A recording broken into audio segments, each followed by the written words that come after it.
Donald Trump के new tariff plan का हमारे जैसे अमेजोन सेलर्स पे क्या इफेक्ट पड़ा है, आए इस वीडियो में देखते हैं। और इतनी बड़ी बड़ी चेंजेस के साथ हम अपने अमेजोन के बिजनेस को कैसे सेट कर सकते हैं, हम लोग ये भी इस वीडियो में डिस्कस करेंगे। हमने किस तरह इस सिचुएशन को टैकल करना है, इसके बारे में भी हम बात करेंगे। इस वीडियो को एंड तक देखिएगा और अगर आपको ये वीडियो पसंद आती है तो इस चैनल को जरूर सब्सक्राइब करें। तो आज इस वीडियो को शुरू करते हैं। अगर आप मेरे चैनल पे बिल्कुल न्यू है तो let me introduce my self. My name is नकी रिजवी। मैं पाकिस्तान में एजुकेशनल इंस्टीट्यूट रन करता हूँ अपने फादर के साथ, और हमारा ये बिजनेस पिछले 40 साल से पाकिस्तान में काम कर रहा है। क्योंकि मैं बचपन से ही एजुकेशन इंडस्ट्री को देखता हुआ आ रहा हूँ, इसलिए मुझे लोगों को सिखाने का, उनको गाइडेंस प्रोवाइड करने का, उनको बिजनेस डेवलपमेंट सिखाने का और बच्चों को उनका करियर चूज करने के लिए हेल्प करने का बहुत शौक है। क्योंकि मेरी एजुकेशन इंटरनेशनल मार्केटिंग में है तो मैं मार्केटिंग की हर फील्ड को अपने साथ लेकर चलता हूँ, और इन सारी मार्केटिंग स्किल्स को यूज करते हुए ही मैंने अपने बिजनेस को यहाँ तक पहुंचाया। तो मैं आपको बताता चलूँ कि ई कॉमर्स में मैं शॉपिफाई के ऊपर सेलिंग करता हूँ। इसके अलावा मैं अमेजोन के ऊपर सेलिंग करता हूँ, जो कि सबसे बड़ा प्लेटफॉर्म है। अमेजोन एक बहुत बड़ा टॉपिक है और इसके ऊपर मुझे एक प्रॉपर वीडियो बनानी पड़ेगी जिसपे मैं आपको बता सकता हूँ कि आपने बिगिनर लेवल से कैसे शुरू करना है और किस तरह अपने बिजनेस को स्केल करना होता है इस प्लेटफॉर्म के ऊपर। और अगर आपको अमेजोन के ऊपर सेलिंग आती है तो ये बिजनेस आपको इतना कुछ दे सकता है कि आप सोच भी नहीं सकते। You just have to follow the right path and the right mentors. तो करंटली मैं अभी यूएसए की स्टेट टेक्सास में मौजूद हूँ, और यहाँ आने का मकसद मेरा ये था कि मैं अपने अमेजोन के बिजनेस को और स्मूथली और प्रॉफिटेबली रन कर सकूँ। बट यहाँ पे लैंड होने के बाद यहाँ पे ट्रेड वॉर शुरू हो गई, जिसकी वजह से यूएसए और चाइना के हालात जो है वो खराब हो गए।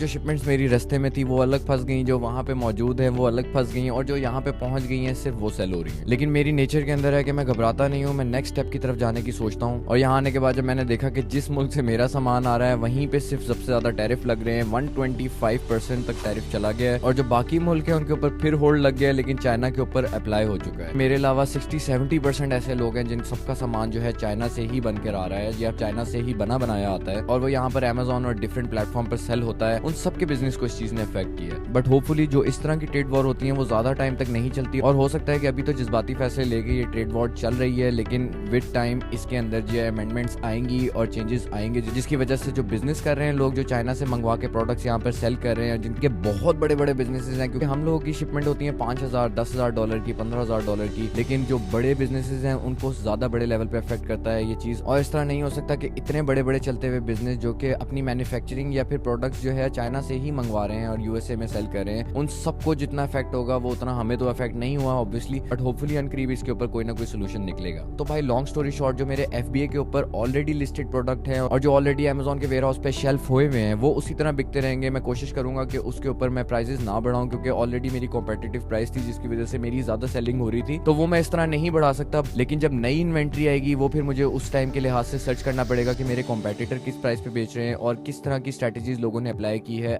चाइना की प्रोडक्ट यहाँ पे बेचने के लिए। इसमें मैं आपको एक मोटिवेट करने की बात ये बताता हूँ कि ऐसा हो जाता है कि आप किसी बिजनेस के ऊपर 2 से 3 साल लगा रहे हैं, 4 साल लगा दिए हैं, वो एकदम से उसके अंदर ऐसी चेंजेस आ गई हैं कि आप फंस गए, आपको समझ नहीं आ रहा कि यार मैंने इतना टाइम इस चीज के ऊपर लगाया और एकदम से ये कैसे बंद हो सकता है। तो भाईजान वो आपकी गलती से या फिर किसी ऐसी चीज की वजह से अगर बंद हुआ है कि आपने नुकसान किसी और को दे दिया या फिर कुछ इस तरह की चीज हो गई है जो कि आपके हाथ में नहीं है, अगर आपने इतना टाइम उसके ऊपर लगाया ना तो वो ऐसे रहेगा नहीं जाता। हर चीज का सोल्यूशन होता है, आपने बस रिसर्च करते रहना होता है, आपने विद टाइम अपने आप को चेंज करना होता है। इससे मैं भी अफेक्ट हुआ हूँ और भी बहुत सारे लोग अफेक्ट हुए हैं, और मैंने जहाँ पे 2 साल लगाए हैं, लोग होंगे जिन्होंने 10-10 साल लगाए होंगे, लेकिन अब जाके उनके बिजनेस में ये प्रॉब्लम आ गई होगी। तो हर प्रॉब्लम के सोल्यूशन की तरफ जाना है, और हर प्रॉब्लम का सोल्यूशन होता है कहीं ना कहीं से आपको और बेहतर चीज ही मिल जाती है। और मेरे एक्सपीरियंस से मैंने देखा है कि विद टाइम आपको रियलाइज होता है कि यार उस टाइम पे अगर वो चीज बंद ना होती तो आज मैं इतनी बड़ी चीज नहीं खोल सकता था। तो ऐसी चीजें लाइफ में होती हैं, और आपने सोल्यूशन की तरफ जाना होता है कि आपने इस सिचुएशन के अंदर अपने बिजनेस को कैसे वापस लेकर आना है, अपने पैरों पे कैसे खड़ा करना है। जैसे मैं अपनी एग्जांपल देता हूँ कि मैंने बहुत ज्यादा धक्के खाकर अपने सप्लायर्स को ढूंढा था, और मैंने ऐसा सेटअप बनाया था कि मेरे सप्लायर्स जो है मुझे सबसे सस्ती कॉस्ट में जो है प्रोडक्ट निकाल के दे सके, मेरे हिसाब से उसकी पैकेजिंग में चेंज कर दें, उसके बॉक्सेस चेंज कर दें, मेरे प्राइवेट लेबल का ब्रांड का लोगो लगा दें उसके ऊपर, और मिनिमम ऑर्डर क्वांटिटी पे जहाँ पे लोग फंस जाते हैं वो मेरे साथ प्रॉब्लम ना हो। मैंने एक प्रोडक्ट भी ड्रॉप शिप करना हो तो उसमें भी मेरे लिए मसला ना हो, मुझे इतने ज्यादा एक्स्ट्रा चार्जेस ना मिले जिस तरह के आपको सीजे ड्रॉप शिपिंग, अली एक्सप्रेस, इस तरह की जगहों पे चार्जेस मिलते हैं, और उस पर डिलीवरी सिस्टम भी स्मूथ नहीं होता। मैंने बहुत सी प्रॉब्लम उसमें फेस की है अपने बिजनेस के दौरान। तो इस सप्लायर के सेटअप को बनाने में मुझे बहुत ज्यादा टाइम लगा था, और अब जाके ये सेटअप जो है जब स्टेबल हो गया था, इस पे मैं अपना बिजनेस रन कर रहा था, अपना प्रॉफिट निकाल रहा था, उस टाइम पे आके ये टैरिफ का इशू आ गया। अब मैं आपको बताता हूँ कि मेरा प्लान ऑफ एक्शन आगे का क्या है, जो कि मैंने बनाया है कि मैंने किस तरह अब इस सिचुएशन को टैकल करते हुए अपने अमेजोन बिजनेस को स्टेबल करना है और स्मूथली रन करके अपना प्रॉफिट निकालना है। तो मैंने जो चाइना में इन्वेंट्री रखी थी वो मैंने अब होल्ड करवा दी है, और महीने 2 महीने में अगर इस ट्रेड वॉर का कोई सोल्यूशन नहीं निकला और टैरिफ इसी तरह बढ़े रहे तो फिर मैं अपनी मार्केट चेंज करूंगा। जैसे कि यही विनिंग प्रोडक्ट मैं अप्रूव कराऊंगा यूके में, कनाडा में,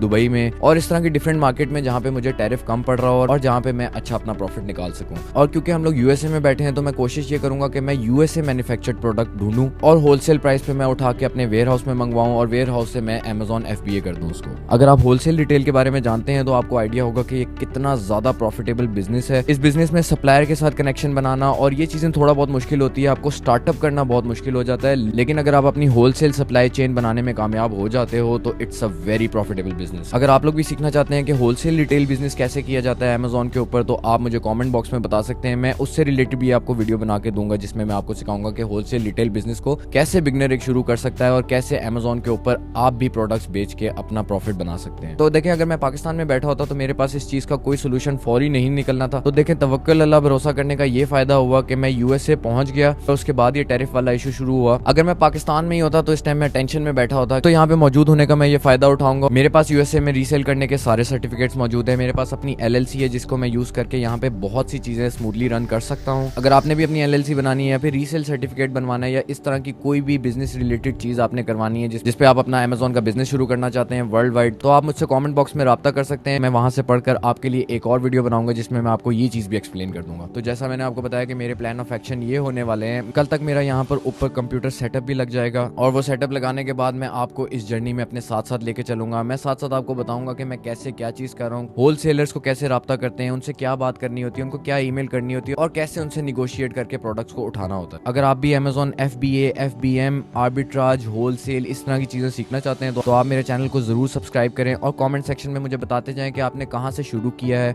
और क्या चीज आप सीखना चाहते हैं, ताकि मुझे भी आइडिया हो कि मेरी ऑडियंस मुझे सुन रही है और चाहे छोटी क्यों ना हो वो कुछ सीखना चाहती है, वो कुछ करना चाहती है अपनी लाइफ के अंदर। और ऐसे लोग वैसे भी कम ही होते हैं। तो अपने ग्रुप को स्मॉल बनाएं और ऐसे लोग अपने साथ रखें जो कि बिजनेस करते हैं, जो कि काम करते हैं, जिनसे आप कुछ सीखो। आप अपने दोस्त भी ऐसे बनाएं और उन लोगों को फॉलो करें जो कि आपको आगे बढ़ना सिखाते हैं, ना कि आपको जिंदगी में पीछे लेके जाना सिखाते हैं।